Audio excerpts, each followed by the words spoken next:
마지막으로 투자 환경과 주식시장 전망 부분에 대해서 말씀을 드리겠습니다. 그 전에 오늘 나눠드린 책자에서도 제가 컨센서스의 배신이라는 조금 좀 무서워 보이는 그런 단어를 키워드로 꼽았는데요. 24년을 준비하면서 이제 우리가 생각하는 베이스 시나리오 등이 있습니다. 연착륙 그리고 금리 인하 이런 우호적인 투자 환경들.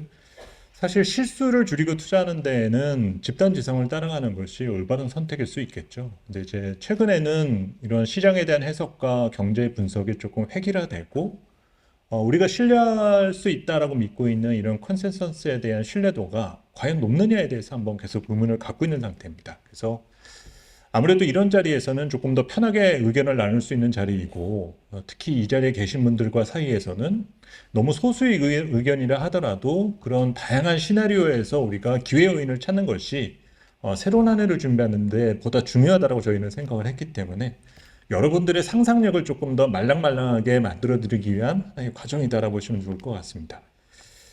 투자 환경 부분에서 지금 타이틀에 달걀을 세워라라고 한 용어 역시 우리가 콜럼버스의 달걀이 발상의 전환을 뜻하는 부분이지 않습니까? 그래서 경제를 보는 관점과 그리고 이제 24년에 대한 대응 전략에서도 그와 관련된 고민 등이 필요하다고 판단을 하고 있습니다.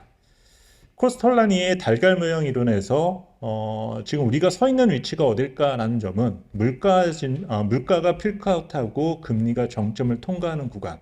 그래서 우리는 플로어 관점에서 이제 앞으로 금리가 내릴 테니까 그로스에 대한 투자 비중을 높여야 된다. 내지는 올해 성과가 좋았었던 주식에 대한 웨이트를 높여야 된다는 것에 좀 더 집중하는 경향 등이 있습니다.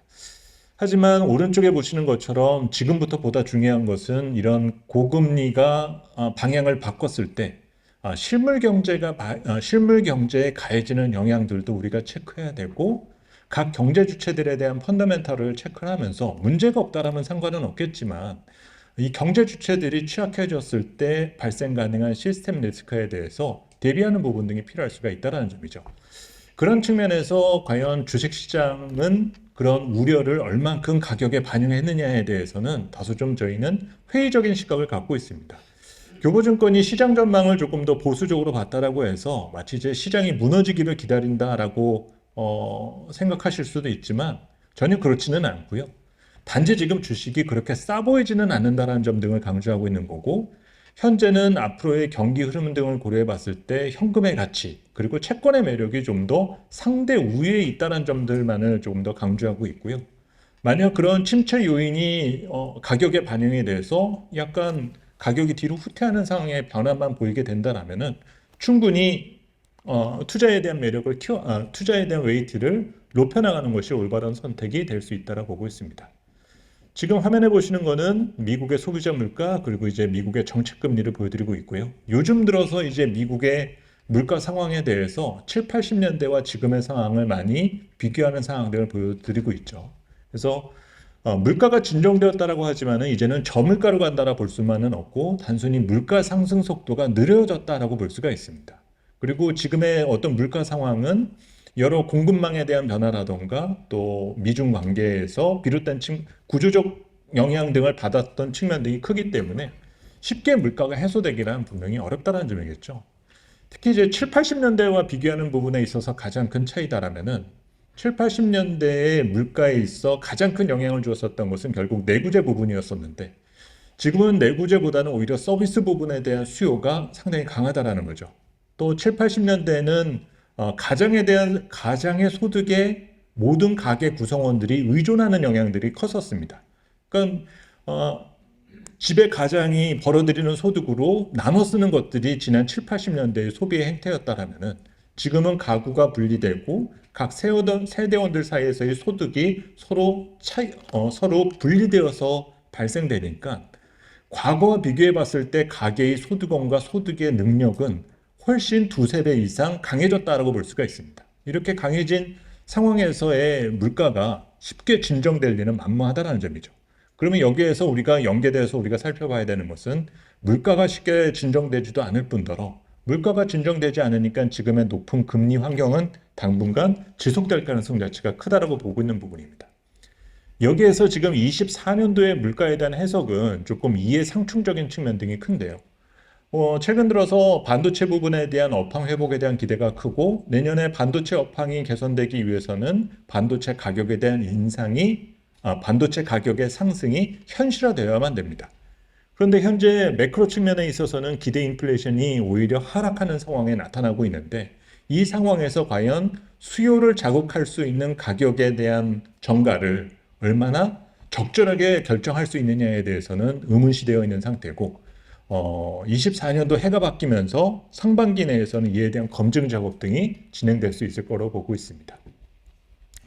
최근에 들어서 미국의 소비가 정말 견고하다는 점 등을 확인할 수 있던 것은 지난해까지 많이 침체되었었던 가용 소비 능력이 개선되었기 때문이라고 볼 수가 있는데요. 이는 2022년도 월 평균 약 2%대에 머물렀었던 소득 증가율이 올해 들어서는 약 5%로 개선되었기 때문입니다.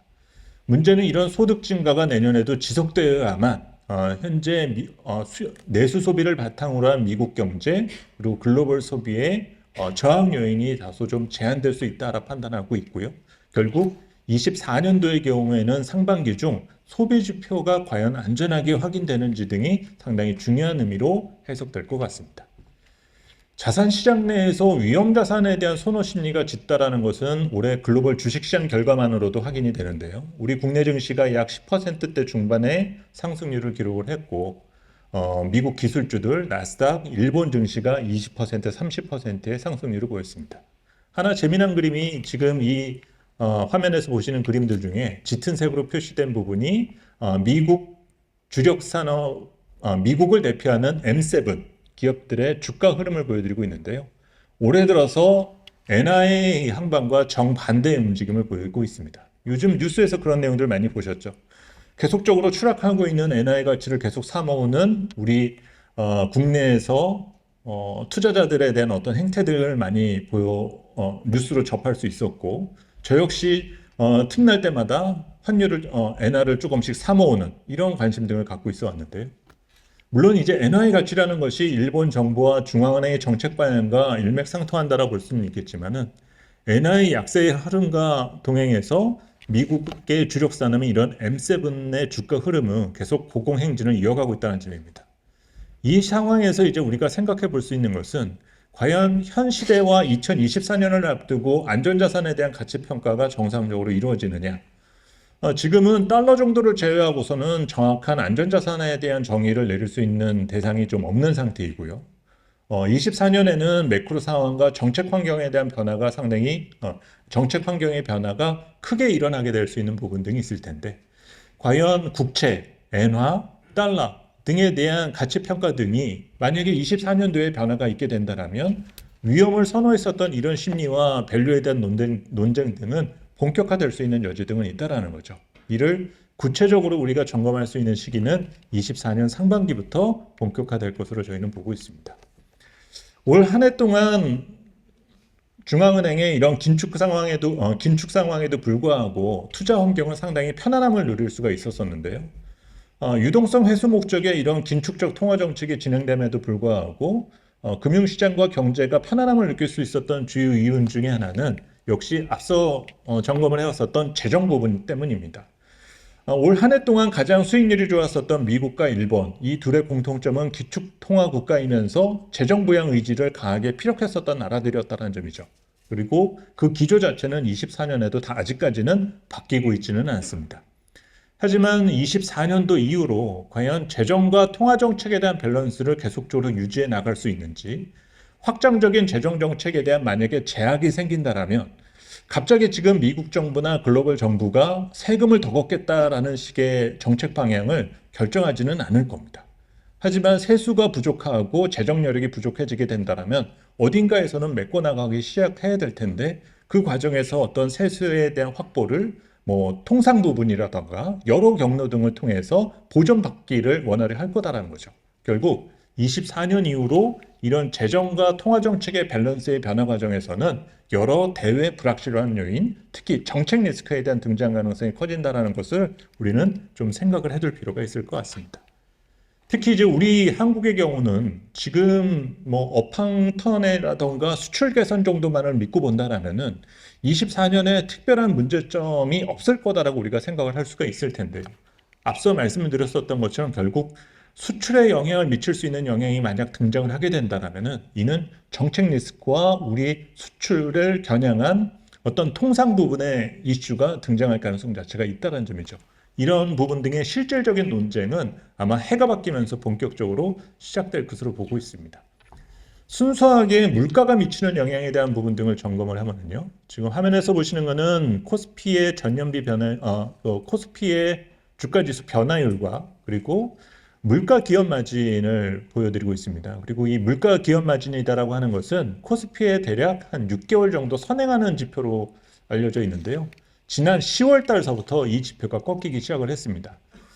주식시장이나 금융시장에서는 물가가 진정되면 이제 금리가 안정될 테니까는 먼저 오르고 보자라는 심리가 강해질 수는 있을 텐데요. 하지만 기업들의 재무 상황에서 고려하면 물가가 진정되어서 기대 인플레이션이 하락을 하게 되면은 오히려 안전 마진이 하락을 하게 되면서 실적은 악화되는 위험에 노출됩니다. 결국 지금 기대 인플레이션이 하락을 하면서 이렇게 물가가 진정된다라는 것은 내년 초까지는 이익 마진이 축소되면서 현재 예상되는 24년도 우리 상장 기업들의 이익, 특히 제조와 수출 부분의 이익 전망치가 하향 조정될 수 있는 여지 등이 있다는 거고요. 조금 더 범위를 확장해서 이를 제조업 부분, 글로벌 전체로 우리가 확장해서 우리가 해석을 해보면 글로벌 기업들은 당분간 높은 물가 환경, 높은 인플레이션 환경 속에서 마진 관리에 대한 어려움이 커질 수가 있다는 겁니다. 그러면 올 한 해 주식시장에서의 특징은 동조했었습니다.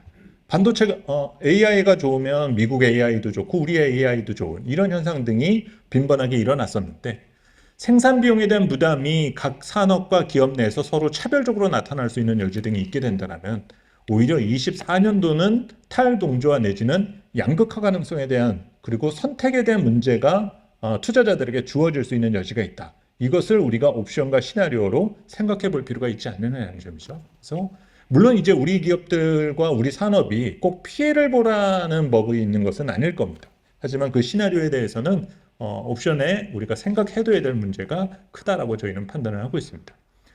우리 상장 기업들은 현재 2년 연속 이익이 감소된 상황이고요. 올 하반기 이후로 수출을 개선되었었던 측면들을 놓고 본다라면 내년에 이익 개선에 대한 가시성은 상당히 높은 편입니다. 다만 현재 지금 추정되고 있는 이익 전망치는 조금 편향적이고 상당히 낙관적으로 우리가 생각되어 있는 상태인데 기업들에게 이런 부분을 조금 눈높이를 낮춰야 되는 부분은 역시 금리가 높다라는 점 그리고 예상보다는 원화 약세가 지속되고 있기 때문에 지금의 금리 환경, 지금의 그 원화 약세가 진행되고 있음에도 불구하고 우리 수출 기업들의 채산성 개선이 그렇게 쉽게 발견되어 가고 있지는 않다라는 거죠.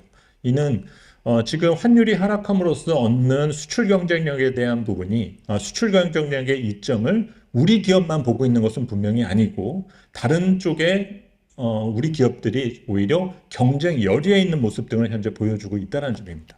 이것을 점검하게 되는 시기가 2024년 상반기 중에 찾아올 거라 저희는 판단하고 있습니다. 저희 시장 전망에서 코스피가 2000선 근처까지 밀릴 수 있다고 보는 가장 중요한 근거는 저희는 패드 모형을 활용을 해서 주식시장에 대한 가치 평가를 내리고 있고요. 현재 조금 조정은 됐지만 내년 예상되는 국고채 3년물 평균 금리를 약 한 3.2%로 가정을 하게 된다라면은 과거 박스핏 때의 어떤 멀티플을 적용을 했었을 때 그 하단이 한 2000선 초반까지 그리고 2000선을 깰 수도 있는 시나리오가 확인이 됩니다. 타사에서 지금 말하는 뭐 한 2300에서 2800이라는 숫자를 가지고 얘기를 하려면 지금보다는 금리 수준을 상당히 낮게 가정해서 시장에 대한 관점을 유지를 해야 될 텐데 만약에 금리를 지금보다도 이렇게 레벨 다운되는 현상으로까지 보게 된다면 이는 중앙은행이 신속한 금리 인하에 나서게 되는 시기가 될 거고요. 현재 이 중앙은행이 아주 공격적인 금리 인하에 나서게 되는 상황이다라면은 뭔가 위기를 수습하기 위한 매크로 이슈 등에 대한 등장에서 비롯될 측면이 크다라고 저희는 보고 있습니다.